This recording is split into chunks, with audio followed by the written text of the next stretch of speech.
کہ یہ راوی یہ کہتے ہیں کہ نبی صلی اللہ علیہ وسلم نے شہادت کی انگلی کے اوپر ایسے انگلی رکھ کے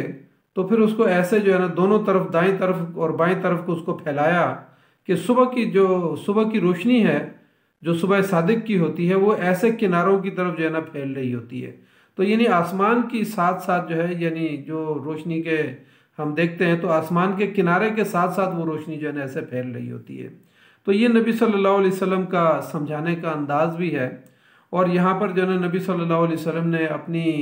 شہادت کی انگلیوں کو ایک دوسرے کے اوپر رکھ کر اس کو دائیں اور بائیں کی طرف جو ہے نا وہ پھیلایا اور بتایا کہ صبح جو ہے نا اس طریقے سے پھیلتی ہے اور یہ صبح صادق ہوتی ہے اور اس کے بعد کھانا پینا جو ہے وہ منع کر دیا گیا.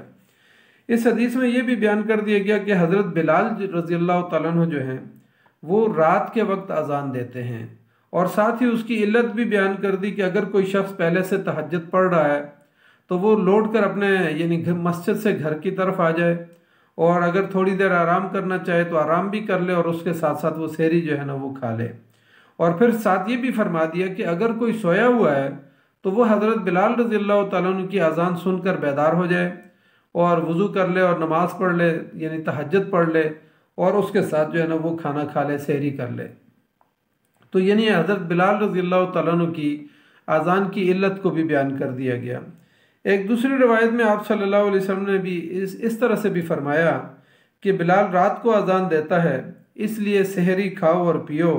تاں کہ عبداللہ ابن ام مکتوم جو ہے وہ اذان دے دیں. تو پھر نبی صلی اللہ علیہ وسلم نے کہا کہ اس کے بعد کھانا پینا منع کر دیا گیا. ائمہ اکرام کا اس بات میں اختلاف ہے کہ آیا جو طلوع فجر سے پہلے جو اذان دی جاتی ہے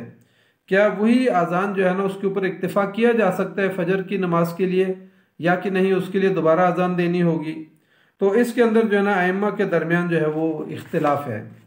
مثال کے طور پر امام مالک رحمہ اللہ، امام شافعی رحمۃ اللہ علیہ اور امام احمد بن حنبل رحمۃ اللہ علیہ کا یہ موقف ہے کہ اذان فجر جو یعنی اول وقت میں دی جاتی ہے یا رات کے وقت دی جاتی ہے ابھی طلوع صادق جو ہے نہیں ہوئی اور اس سے پہلے جو اذان دی جاتی ہے تو ان کا موقف یہ ہے کہ اس کے اوپر جو ہے نا اکتفا کیا جا سکتا ہے. جبکہ اس کے مقابلے میں محدث ابن خزیمہ اور امام ابن منذر اور ائمہ یعنی احناف کے ائمہ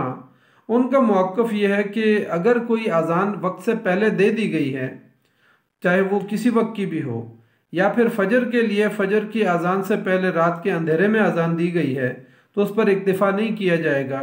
بلکہ دوبارہ سے اذان ثانی جو ہے وہ فجر کے لیے یا باقی کسی وقت کے لیے جو ہے نا وہ اذان ثانی دی جائے گی. اس لیے حضرت اس میں امام بخاری رحمۃ اللہ علیہ کا موقف بھی یہی لگتا ہے کیونکہ اس حدیث کے بعد جو ہے وہ اسی باب کے اندر حضرت عبداللہ بن عمر رضی اللہ تعالیٰ عنہ کی حدیث کو بھی لائے ہیں اور حضرت عائشہ رضی اللہ تعالیٰ عنہ کی احادیث کو بھی جو ہے نا وہ لائے ہیں اور اس میں اذان ثانی کا تذکرہ ہے کہ پہلی اذان جو ہے ظاہر ہے وہ حضرت بلال رضی اللہ تعالیٰ عنہ دیتے ہیں تو اس موقع پر کھاؤ اور پیو. البتہ فجر جب طلوع ہو جاتی ہے تو ایک روایت کے اندر یہ بھی آتا ہے کہ ام مکتوم جو ہیں عبداللہ ابن ام مکتوم جو ہیں یہ نابینا شخص ہیں، جب تک کوئی انہیں بتاتا نہیں ہے تو اس وقت تک جو ہے وہ اذان نہیں دیتے. تو فرمایا کہ ام مکتوم جس وقت عبداللہ ابن ام مکتوم رضی اللہ تعالیٰ عنہ جب اذان دے دیں تو اس وقت کھانا پینا جو ہے وہ بند کر دیں. اب دور حاضر میں ظاہر ہے یہ تو نبی صلی اللہ علیہ وسلم کے دور میں اور بعض عرب ممالک کے اندر اب بھی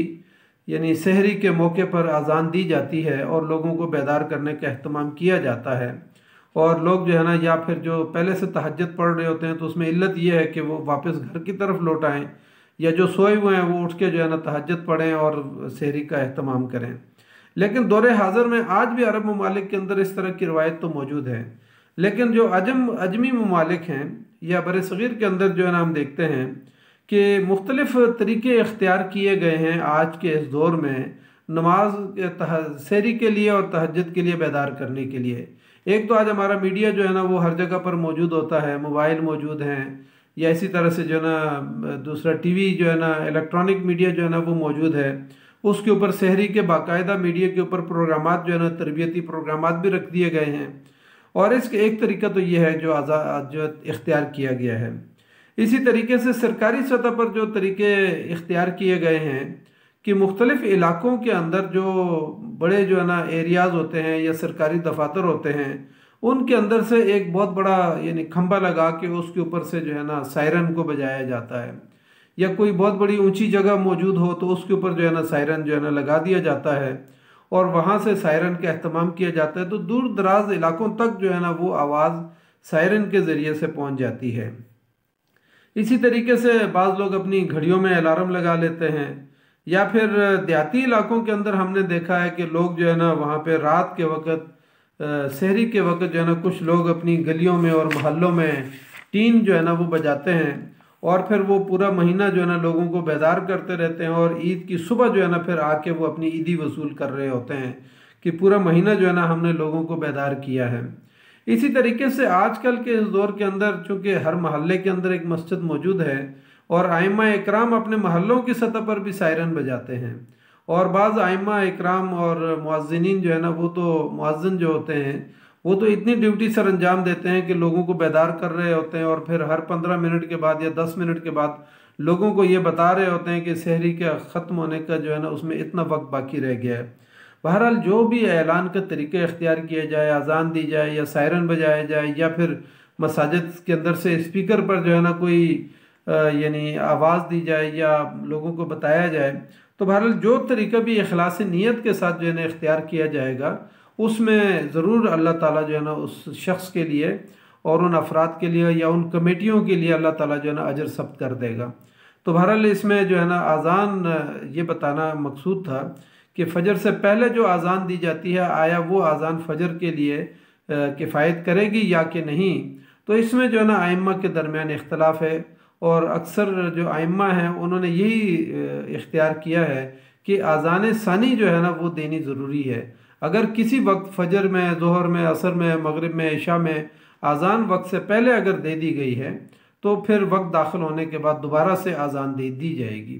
یا کسی نابینا شخص نے جو ہے نا غلطی سے جو ہے نا اذان وقت سے پہلے دے دی ہے تو پھر جو ہے نا اذان کو لوٹایا جائے گا اور اذان کو اس کے وقت کے اندر ادا کیا جائے گا، اذان دی جائے گی، تاکہ لوگ نماز کے لیے، کیونکہ اذان کی بنیادی علت یہ ہے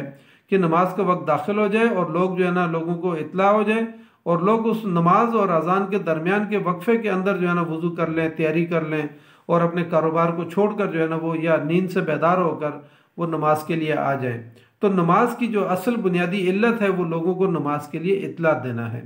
تو اس لیے جو ہے نا اللہ تعالیٰ سے ہم دعا کرتے ہیں کہ ان احادیث کی جو علت ہے اور اس کی روحانیت ہے وہ ہمیں سمجھنے کی توفیق عطا فرمائے۔ جزاک اللہ خیر۔ السلام علیکم ورحمۃ اللہ وبرکاتہ۔